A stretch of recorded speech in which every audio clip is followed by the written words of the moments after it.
انا مش هقعد كده النهار كله وقاعده ماسكه تليفوني وقاعده في البيت والدنيا تضرب تاني. هنشوف مع بعض الفيديو للاخر والمصالح اللي ما بتخلص. يلا مع بعض ونشوف. جبت بقى كل الغسيل اللي عندي، وقبل ما نبدأ بقى الفيديو نصلي على النبي عليه افضل الصلاة والسلام. وما تنسيش تتابعني للاخر. زي ما احنا شايفين المصالح والهدوم اللي انا ما بحبهاش ما بتخلص، وزي ما انتوا شايفين كده. جبت بقى قمت كده قلت لا، كان العصر هيدخل عليا وانا لسه ما عملتش اي حاجه. قلت لا، ده انا اقوم بقى واشجع كده واخلص بقى اللي ورايا واقوم الهدوم اللي مش عايزه تخلص دي. الهدوم كوم تقولي لي ما احبش ايه في حياتي؟ ما احبش الهدوم ولا تطبيق الهدوم ولا غسيل الهدوم ولا المصالح بتاع الهدوم خالص خالص. زي ما انتوا شايفين جبت بقى كل الهدوم كده وطبقتها. وامتى بقول امتى يا رب اخلص اخلص اخلص، لان خلاص مش عايزه اشوف الهدوم دي قدامي. تمام. زي ما انتوا شايفين قدامكم ابتديت اخلص الهدوم كده واطبق اطبق اطبق. طبعا انتوا الفيديو ما كملش دقيقتين وانا بطبق الهدوم، بس انا قعدت حوالي ساعة الا ربع وانا بعمل كده، وانا بطبق في كل الهدوم دي اللي قدامكم. لو وصلت بقى للفيديو لحد هنا دوسي بقى اللايك. اوعي تنسى اللايك، اهم حاجة في الفيديو انك تدوسي اللايك عشان الفيديو يترفع. ولو اول مرة بقى تدخلي القناة عندي، يلا اعملي اشتراك بسرعة ودوسي على الزر الاحمر اللي على الشمال تحت ده عشان تبقى متابعاني، واي فيديو ينزلك انزله يوصلك على طول. تدوسي على ايه الزرار الجرس، تفعل الجرس كده عشان اي فيديو انزله تلاقيه وصلك بسرعة. فاهمين؟ طبعا فاهمين.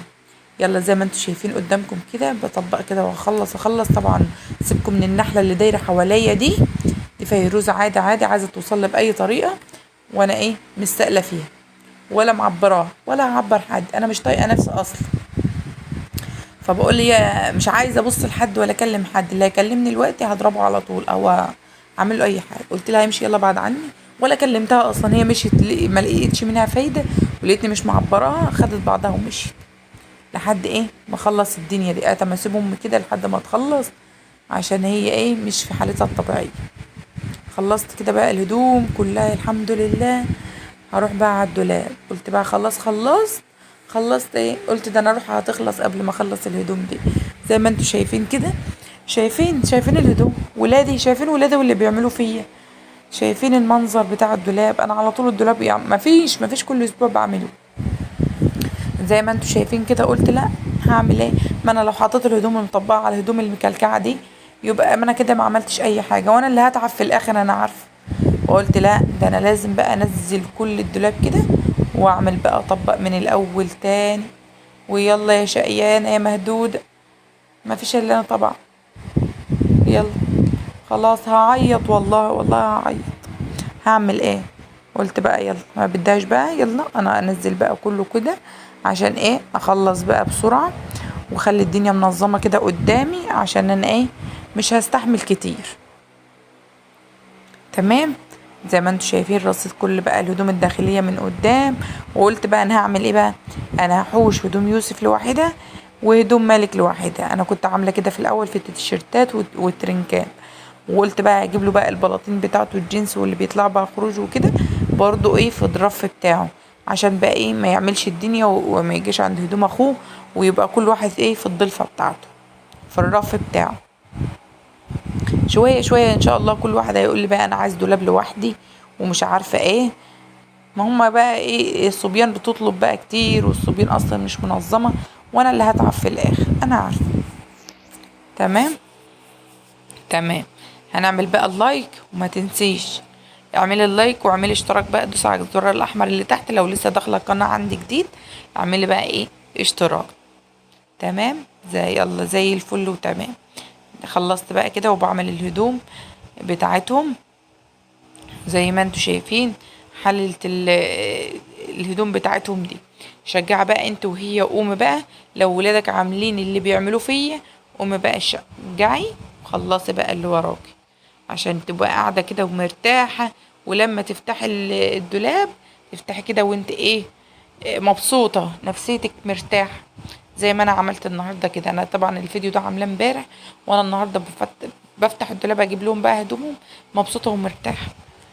تمام. طبعا انا بقول الكلام ده كله لان بصراحه يعني انا ما بحبش والله فعلا الهدوم، بس بحاول كده ايه افرفش معاكم شويه. طبعا فيروز عماله تجيب لي الكاميرا رايح جاي رايح جاي، وايه هي قاعده كده دايره بالمكنه بتاعتها ولا البطه بتاعتها دي، ومغلبانه ومدوخانه.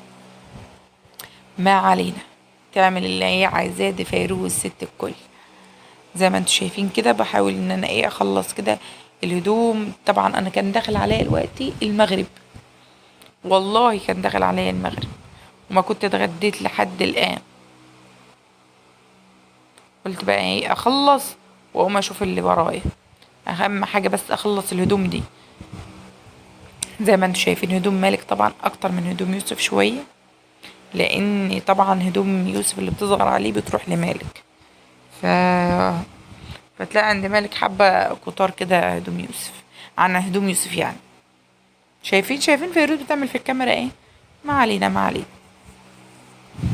زي ما انتوا شايفين كده حاولت بقى ايه ارتب كده وانظم. والله يا جماعه راحه نفسيه لما تخلصي وتشوفي الدنيا قدامك كده حلوه، والله انت اللي هترتاحي. فشجعي بقى كده وقومي بقى ونظمي الدنيا. طبعا دي رف مالك، واللي فوق رف يوسف. هنا بقى ده رف اخويا برضو اصغر من الكل يعني. اخويا كبير ما شاء الله يعني 16 سنه، وبرضو اصغر من ولادي. شايفين عاملين ايه، عامل ايه برضو هو التاني. يعني والله انا ما عارفه اعمل ايه ولا اعمل ايه ولا اعمل ايه. يلا كله على دماغي انا برضو ايه، انا اللي جايبه كله ده لنفسي. انا مش عارفه والله اعمل ايه. اعمل ايه فيهم؟ طيب اعمل ايه في ولادي؟ بعلمهم وبكل شويه اقول لهم وبرضه اقول لهم حرام عليكم على الله، وبتهديد وضرب وكل حاجه، وبرضه يرجعوا برضه يعملوا الدنيا. زي ما انتوا شايفين كده. طبعا فيروز مش سايباني، دي عادة فيروز. يعني الحمد لله خلصت الحمد لله. لسه لسه دول برضو اللي هما ايه، الهدوم الخروج بتاعتهم. بشيل بقى كل الشماعات اللي هي ايه الفاضية، عشان ايه احط بقى الهدوم الغسيل وكده نضيف. زي ما انتوا شايفين كده. يلا بقى حط اللايك واعمل اشتراك للقناة وفعلوا الجرس، اهم حاجة تفعلوا الجرس عشان الفيديوهات اللي انزلها تجيكوا على طول وتشاهدوها. تمام، قولوا تمام. زي ما انتوا شايفين كده هدوم برضو فيروز، حاولت بقى ان انا انظمها كده. ودي برضو الجاكيت بتاع الفستان برضو بتاع فيروز. يلا الحمد لله خلصت هدوم العيال، والدولاب بقى زي الفل. وطبعا انا منظفه الاوضه ومنظماها، ومش عايزه على الله اشوف حد فيهم تاني يعمل حاجه، عشان انا ايه ما بحبش الهدوم. اي حد زي كده يكتب لي في الكومنتات مين ما بيحبش الهدوم، ولا ترتيب الهدوم ولا غسيل الهدوم ولا حتى الهدوم خالص. قلت بقى اخلص، لقيت بقى ايه هدوم في الدولاب بتاعي برضو، وجوزي برضو مش عارفه مالهم، هم متفقين عليا ولا ايه. جوزي برضو شايفين هدومه برضو مش مرتبها برضو زي الناس، وحاسس ان هو اصغر من ولاده برضو. شايفين فيروز يعني برضو اودي الكاميرا كده تجيبها كده، اودي الكاميرا كده تجيبها كده، عايزه بتلعب بالستاند وعايزه تلعبه وتمسكه. قلت بقى انظم له بقى هدومه كده شويه، عشان ايه هو برضو ايديه برضو هو بس اللي ايديه هنا في الدولاب، فايه كل اسبوع كده او كل 3 4 ايام 5 ايام اول ما بشوف كده الهدوم بقوم لا قايمه ومنظمه برضو ومنضفه الدنيا. انا قلت بقى اشارككم كده الفيديو ده، عشان ايه نتحمس مع بعض ونشجع مع بعض ونشوف الفيديو للاخر. تمام، زي ما انتم شايفين كده.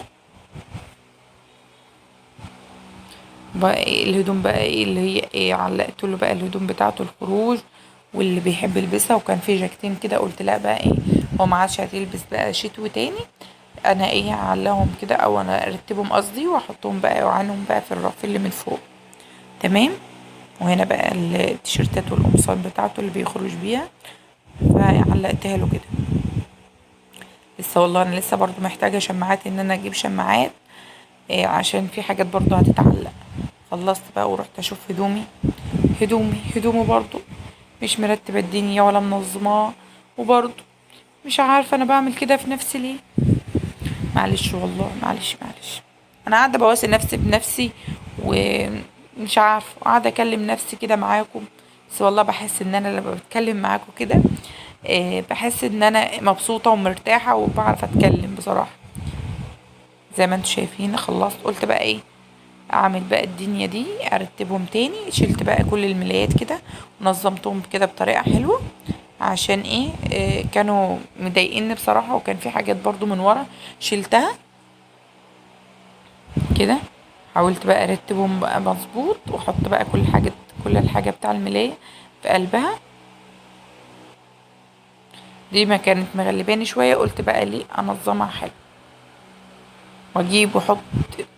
قلت لا، انا هفردها والمها تاني عشان تتعادل معايا. واحنا برضو هنرتب، يبقى نرتب بنظام، نعمل الحاجة نعملها مظبوط. تمام، تمام لحد كده خلصت كده الملايات. كنت عايزة اعملهم على الجنب، لقيت ان النظام مش هينفع، شلتهم خالص وحطيت كده من فوق كده، عملتهم ايه وشهم لقدام. تمام تمام. قولوا لي بقى لو عجبكم الفيديو، اكتبوا لي كومنت حلو زيكم. يا رب الفيديو يعجبكم وينول اعجابكم، عشان ان شاء الله نبدأ مع بعض فيديوهات حلوة جديدة ان شاء الله. تمام تمام. انا عارفة برضو الفيديو يعجبكم للاخر والله، وهتقعدوا كده ايه تسمعوني للاخر كده. تمام، خلصت الحمد لله الهدوم، وزي ما انتم شايفين الهدوم والراحة النفسية. لايك بقى للفيديو، لايك. هنا بقى قلت بقى اما اخلص، اما اروح يا بنت اشوفك بقى هتعملي ايه في اكلتك بقى النهارده، هنتغدى ايه. قلت بقى ايه، ما فيش بقى عندي، افتح الفريزر لقيت بقى كده صدر شايلاه، ولقيت بقى حته كمان. قلت بقى إيه هنعمل ايه. طب ما انا لو عملتم بروست، عملتم بقى ستريبس، عملتم حاجه دي مش هتكفين. قلت بقى افكر بقى كده في دماغي، قلت والله لا انا عامله اكله كده حلوه وتكفي الكل. احنا 5 افراد، هتكفي بقى 6 7 افراد. يعني احنا اكلنا منها واكلت حماتي منها، وقعدت لك برضو لتاني يوم. وبص اكله ما اقولكوش هتكفي 10 تنفار. 10 افراد هتكفيهم وتاكلهم كمان. يلا مع بعض نشوف هنعمل ايه. اول حاجه كده معايا صدر الفرخه ده، اخليه بقى كده كله من العظم. وبعدين زي ما انتم شايفين هقطع كده صغير. انا كنت هاخد ضفر الوقت كنت هكسره. يلا الحمد لله. قطعت بقى كده صدر الفرخة صغير كده كله زي ما انتم شايفين. هنجيب بقى الخلاط بتاع الحلو. معايا هنا الرز بقى، كنت غسلاه حوالي ونقعاه، غسلاه ومصفياه من ساعة. وبعدين هنفرمهم كده. اشتغل يا عم، اشتغل. اشتغل الحمد لله. كده ده بتاع جوازي بقاله 10 سنين الحمد لله، شغاله زي الفل. كده زي ما انتم شايفين عايزاهم ايه يتطحنوا كده حلو. فبوريكم يعني ان هو عايز ايه يتطحن حلو، يعني زي ما يكون ايه بودرة شوية. تمام. هفضل بقى اعمل كده لحد ما اخلص الكمية. وخلصت كل الكمية كده، هنجيب بقى حاجة ونجيب بقى ايه العلبة الحلوة دي، ونحط كله على بعضه. وبصلة مقطعة كده مقطعة، وفلفل وكمون وتوابل فراخ، وحبة من ال7 بهارات. ونيلا عند حماتي، ونيجي هنا كده اهو. رحت عند حماتي لان عندها مفرمة، رحت فرمتهم عندها وجيت. تمام. هنعمل بقى ايه كفتة. طبعا انتوا عرفتوا ايه من التدوير بتاع اللي انا بعمله ده والصوابع، يبقى هي ايه كفتة. طبعا كفتة فراخ متماسكة وطلعت تحفة وطعمها خطير. زي ما انتوا شايفين كده عملت بقى كله كده. وهنيجي بقى هنا على النار مع حلة ونحط فيها زيت، وننزل بقى للقلية هنقليها كده زي ما انتوا شايفين. ما شاء الله الصدر ده رمى معايا كمية حلوة.